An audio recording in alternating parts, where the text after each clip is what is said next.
Hi, my name is Rosalinda and I am a victim of domestic violence. And so I want to share a little bit about my experience of what happened when I reported it. So over the course of years, there were several incidents. Look at that. Nothing. So shut the fuck up.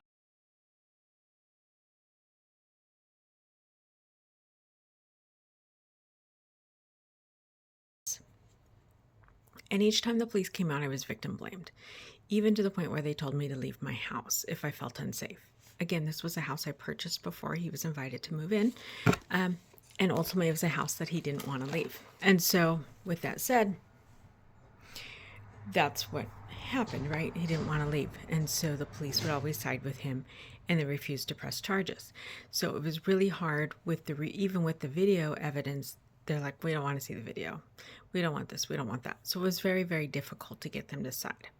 So finally I went in and sat down with the police. I believe it was the sergeant at the time. Yes, sergeant.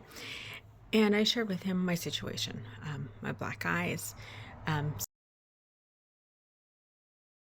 of the videos and audio, physical, all of it. I shared everything, pictures, everything. And so in California, they passed Marcy's Law. So Marcy's Law is a flyer they do have to give you when you file a case of domestic violence. And it's going to have the contact information. So in this case, this has my district attorney's information. Very important information, and I will go over that.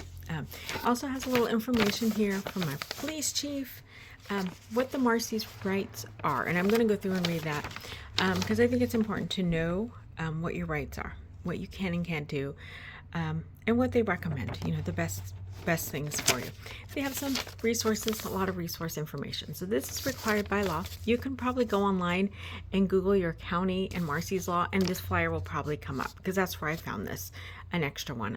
I have this that was given to me when I filed, had my case number. As soon as they file charges, which I expect next week, I should have a case number down here. So I can put on here so I can follow it online. So I just want to let you know this is what's going to happen. This is what you're going to receive in your first step. And again, as mine goes through, I will keep you posted, but I wanted to show you this is what you're going to have. You're going to call, in my case, the victim's advocate. There's a victim's advocate in here, and it gave me the phone number to the victim's advocate. That's probably the best place to start for me. The squeaky wheel, and that's the one thing I can't say enough. Be the squeaky wheel if you want something done. Constantly email and call, ask for updates, ask, because nothing's going to happen, because if you're not asking questions, they're not asking questions either. So ask and push and advocate. And I was very public. You will see me every opportunity I can in public discussing and advocating for women's rights or people's rights, because again, it does happen to men when it comes to narcissistic abuse and domestic violence. So on here, it has the resource information on it. Which is very key when you keep when you're pushing. So for me, I'm still pushing. So I'm calling them. I'm calling the district attorney's office. Yes, not just my victim advocate. I'm emailing my district attorney saying, "Hey, what's going on? What's going on? Why not?" Right? I now have 8 violations of the restraining order. Why? Why am I the only one suffering consequences? Why am I the only one getting death threats? Why am I the only one? And nothing's happening. There's no consequences for their action. Even when we were in court, he acted crazy in small claims court and nothing was done, right? So I'm asking why? And I'm very public about it. If you even go to my YouTube, I have a video as well about some of the research I've done for my master's degree in social work. But again, I got to tell you, I have it up on my refrigerator because this is the best thing that you can have. It's going to have all the information and resources for your county.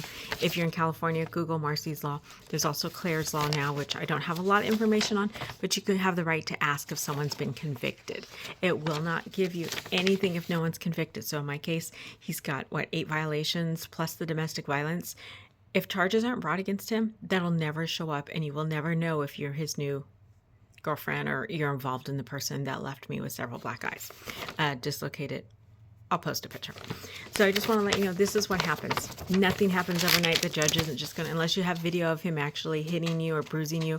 In my case, I only had audio. They're not going to arrest him. Nothing is going to happen. So don't think that life is going to fall apart overnight.